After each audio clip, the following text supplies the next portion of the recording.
हम उस चीज को पढ़ेंगे, वो अद्भुत है। मैं अपनी आंखों पर अपनी आंखें टकटकी लगाकर देखता हूं। देखो, इसे नोट करो, याद रखो कि आज आप प्रभु के निकट होंगे, आज आप परमेश्वर के निकट होंगे। आमीन बोलो। मैं कह रहा हूं कि आज आप यीशु को छू पाएंगे। आज आपके अंदर का विश्वास का जो बल है वो महिमा के बल से जुड़ जाएगा। जो आपके अंदर का विश्वास है वो महिमा के बल से एक हो जाएगा। देखो इस पद को क्या लिखा है, मेरी आंखें, आपकी आंखें आपके विचारों को संकेत करती हैं। आपकी आंखें आपके मनों की बातें कहती हैं। ध्यान से वाक्यों को नोट करो। मेरी आंखें, आपकी आंखें आपके मनों को उजागर करती हैं। उसने कहा मेरी आंखें सदैव यहोवा पर टकटकी लगाए रहती हैं, क्योंकि वही, बोलो वही, वही, बोलो वही, बोलो वही, वही मेरी आंखें। ओ हालेलुया। याद रखो, आपकी आंखें आपके मनों को बताती हैं आपका मन कैसा है।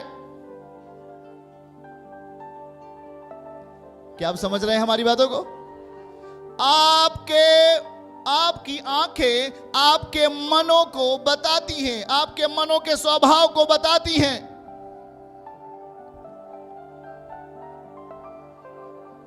बोलो मेरी आंखें मेरे मन के स्वभाव को बाहर लाती हैं। हाँ या ना? हाँ या ना? आप आंखों से कैसे देख रहे हो, ये आपके मन से जुड़ा हुआ है। ये आपका मन है जो आपके आंखों का जवाब, ये आंखें उसका जवाब है। आपके मनों में क्या चीजें चल रही हैं आपकी आंखें बताती हैं। वो लिखा है मेरी आंखें, सब लोग हाथ उठाओ, मेरी आंखें टकटकी लगाकर यीशु को देख रही थी, यीशु को देख रही थी, क्योंकि वही, जितनी ताकत है बोल डालो, जितना बल है बोल डालो, क्योंकि वही, क्योंकि वही, वही, क्योंकि वही, वही मेरे पांव को, मेरे जीवन को क्या करेगा, क्या करेगा, क्या करेगा? क्योंकि वही मेरे पांव को जाल में से छुड़ाएगा। वो जाल जो बीमारियों का जाल है, वो जाल जो गरीबी का जाल है, वो जाल जो मुकदमे का जाल है, वो जाल जो पारिवारिक झगड़े का जाल है, प्रभु कहता है वही। हम सुन सकते हैं उसकी चलन को।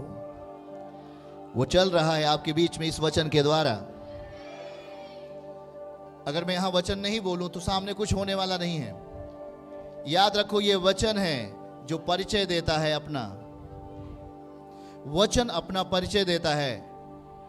उसका परिचय यीशु ने कहा, ओ हालेलुया। यीशु ने कहा, लोग मुझे क्या कह रहे हैं पतरस? ओ स्वामी, आपको कुछ लोग भविष्यवक्ता बोल रहे हैं, कुछ एक बड़ा ज्योतिषी बोल रहे हैं, कुछ तमाम प्रकार की बातें बोल रहे हैं, परंतु हे पतरस, तू मुझे क्या समझता है, मैं कौन हूं? उसने कहा, स्वामी आप तो मसीह हैं जो छुड़ाने वाले हैं, बीमारों को बचाने वाले हैं, चंगाई देने वाले आप मसीह हैं।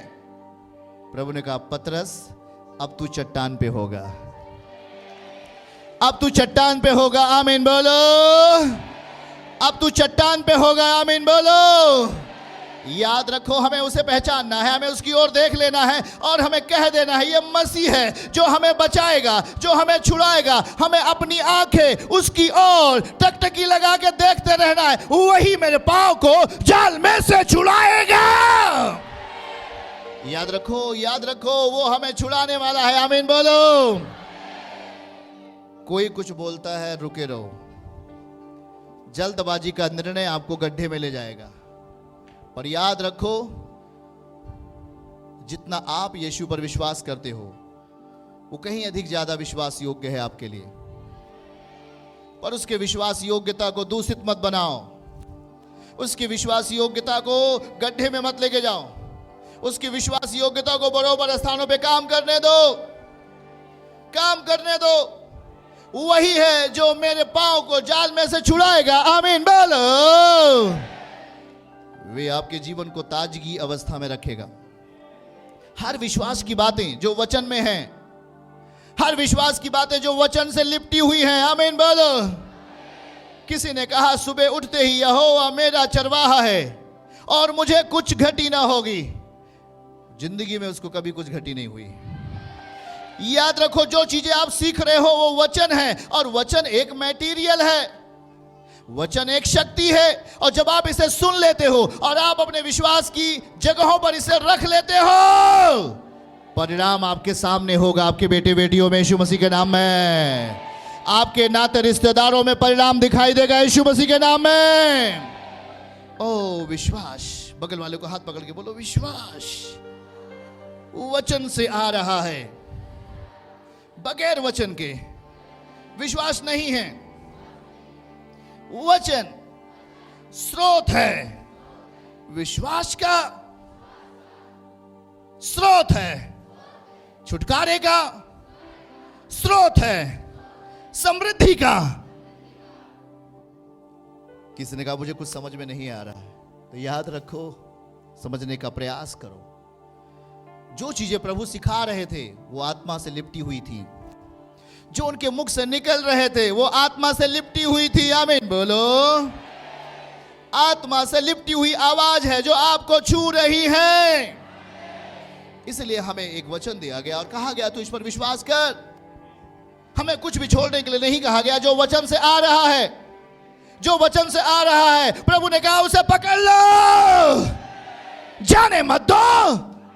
और इसलिए याद रखो, शैतान जब आपके पास आता है कहता है क्या कर रहे हो, प्रार्थना? नो नो नो नो, प्रार्थना भी मत करो। क्या कर रही हो, वचन पढ़कर घर बना रही हो? ओ कुछ मत करो। वो मना करता है, क्योंकि याद रखो जो चीजें वचन से शुरू होंगी उसमें आत्मा का ताकत होगा, उसमें आत्मा की बातें होंगी। आमीन बोलो। इसलिए कुछ भी वचन से बाहर मत जाने दो, सब कुछ वचन के अंदर होने दो। किसी बहन का गर्भ सूख गया था, संतान कभी नहीं होने के लिए डॉक्टर ने बोल दिया, अब संतान तुझे कभी हो नहीं पाएगा, ऐसा डॉक्टर ने कह दिया।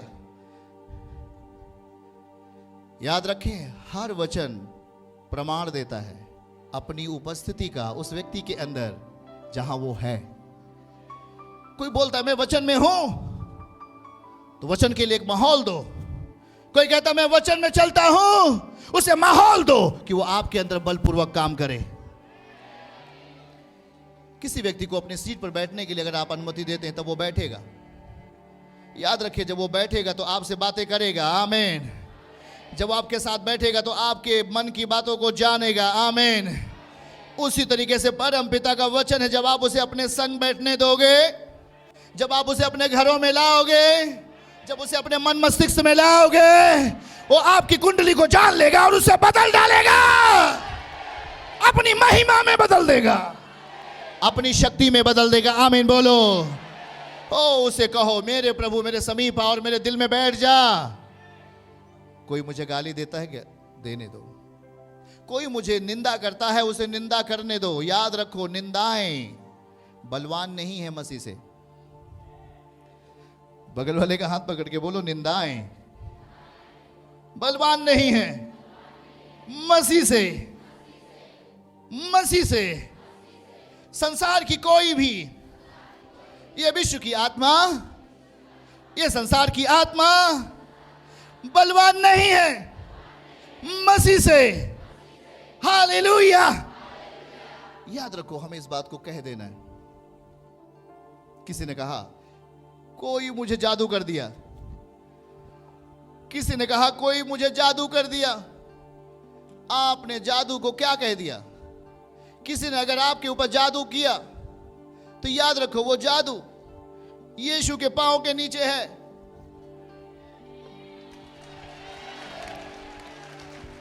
हालेलुया।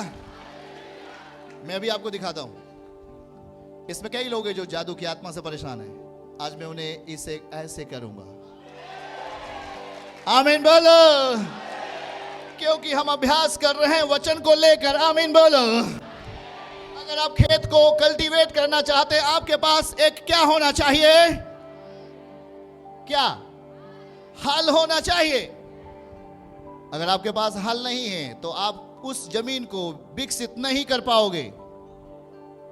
जब हल चलता है तो कठिनाई से दूबें और घासें फट जाती हैं।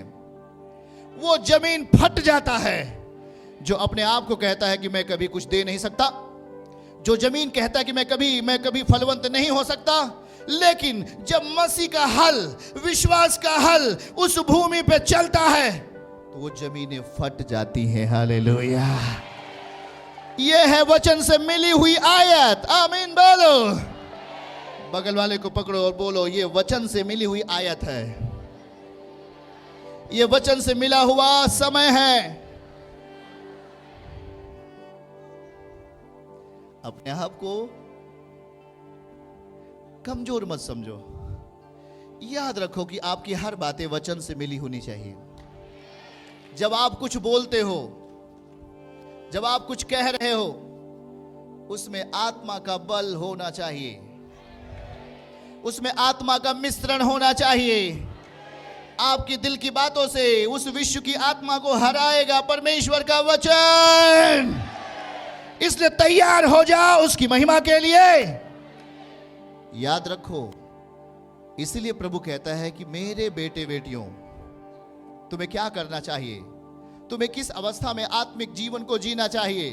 तुम्हें किस अवस्था में समृद्धि को हासिल करना पड़ेगा? तुम्हें किस अवस्था में चंगाई को पाना होगा? जल्दी से हमारे साथ इस पद को पढ़ें। भजन 16 अध्याय और उसके 3 आयत को पढ़ेंगे। ओ धन्यवाद यीशु। वहां देखो क्या लिखा है, हमारे साथ पढ़िए। पृथ्वी पर, हाथों को उठा के इस वचन को पढ़ो, क्योंकि इस वचन में मिला हुआ है छुटकारा। आमीन। ओ पृथ्वी पर जो पवित्र लोग हैं, जो पवित्र लोग हैं, जो बहनें हैं, जो भाई हैं, कैसे पवित्र? कैसे? पृथ्वी पर जो पवित्र लोग हैं वे ही आदर के योग्य हैं, उन्हीं से मैं प्रसन्न रहता हूं। आमीन। Hallelujah, hallelujah. याद रख लो, परमेश्वर ये एक आत्मिक स्थिति है। इस वचन को, जब वचन हमारे अंदर आएगा तो हमारे हृदयों को प्रसन्नता में लेके जाएगा। जब ये वचन को हम स्वीकार करेंगे तो वचन का बल अद्भुत है। हाथ रखो, वचन का बल अद्भुत है। मैं इसे अपने मन में सीख पा रहा हूं। आमीन के। याद रखो इस बात को। कुछ भी प्रक्रियाएं जो हो रही हैं वो सब कुछ वचन से है। उसने कहा जो पृथ्वी पर पवित्र लोग हैं वही आदर के योग्य हैं। इसका मतलब क्या है कि आत्मिकता का बल वही दिखाई देगा जहां पर पवित्रता ही है।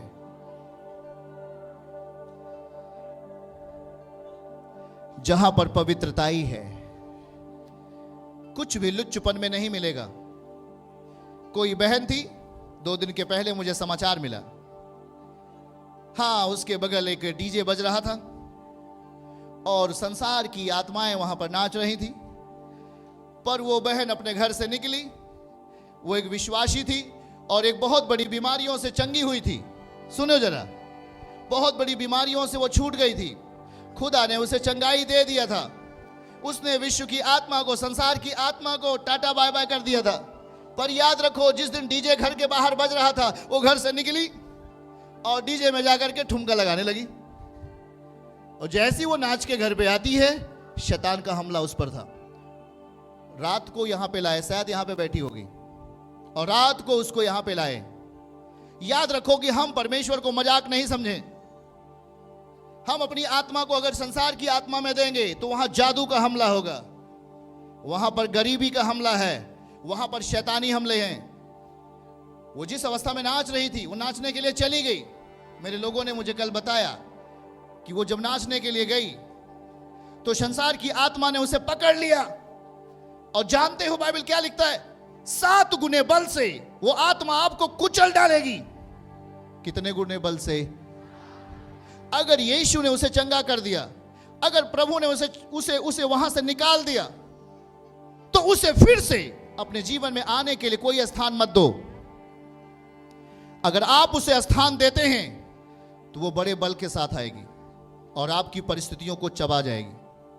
और ऐसा हुआ, रात में उसको लेकर आए। जब उनसे पूछा गया ये क्यों बीमार हो गई, उसने कहा कि भाई ये एक जगह पर नाच हो रही थी, डांस हो रहा था, वहां पे गई और वे नाचने लगी। मन की चंचलता को दूर करो, केवल परमेश्वर के लिए तैयार रहो। आपको इतना बड़ा आनंद देगा कि आपने कभी सोचा नहीं होगा। ओ आनंद का परमेश्वर है, आमीन बोलो। वो लुच्चपन में अपनी शक्ति नहीं दिखा सकता, वो पाप की परिस्थिति में अपना जोर नहीं दिखा सकता। पवित्र आत्मा, उसका नाम है पवित्र आत्मा। वे कहता है पृथ्वी पर जो पवित्र लोग हैं, मैं वो आदर के योग्य हैं और मैं उन्हीं से खुश रहता हूं, और परमेश्वर जिससे खुश है उसके लिए बरकत है, आमीन बोलो।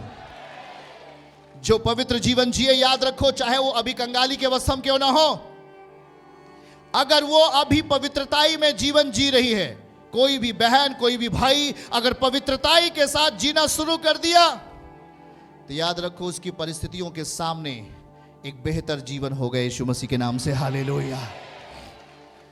निर्णय आपका है, निर्णय आपका है। याद रखो कि किस तरीके से संसार की आत्मा ने उसके खून को ले लिया। उसके शरीरों में खून नहीं बचा, उसकी बॉडी को खून ले लिया और वो टूट गई थी। संसार की आत्माएं आपके ब्लड को, आपके खून को ले लेती हैं, पर याद रखो दूसरी तरफ परम प्रधान जो दुनिया के मालिक हैं, उसने अपना खून आपके लिए दे दिया। कौन महत्वपूर्ण है, सोच के रखो। संसार की आत्मा उस स्त्री के खून को निकाल दिया पूरा। 12 साल से वो जूझ रही थी एक छुटकारे की आशा में, पर आत्मिक परिस्थितियां तब बनती हैं जब वो मन में विश्वास करती है। अपने अंदर आत्मिक परिस्थिति को बलवान बनाओ। कितने लोग अपने अंदर आत्मिक परिस्थिति को बलवान बनाएंगे? अगर आप अपने भीतर आत्मिक परिस्थिति को बलवान बनाओ, तो याद रखो हर उन बेटे बेटियों के लिए एक सरप्राइज होगा उस घर के लिए, यीशु मसीह के नाम से। उस बेटी के लिए अच्छा रिश्ता होगा यीशु मसीह के नाम से। उस बेटे के लिए एक अच्छा काम होगा यीशु मसीह के नाम से। उस परिवार के लिए एक सुनहरा सरप्राइज होगा। चर्च की सभी प्रार्थनाओं को और परमेश्वर के दास के द्वारा टीचिंग सुनने के लिए और अपडेट्स को जानने के लिए हमारे इस चैनल को सब्सक्राइब करें और साथ में बेल आइकन को जरूर दबाएं, ताकि जब भी लाइव प्रार्थना हो तो सबसे पहले आप देख सकें।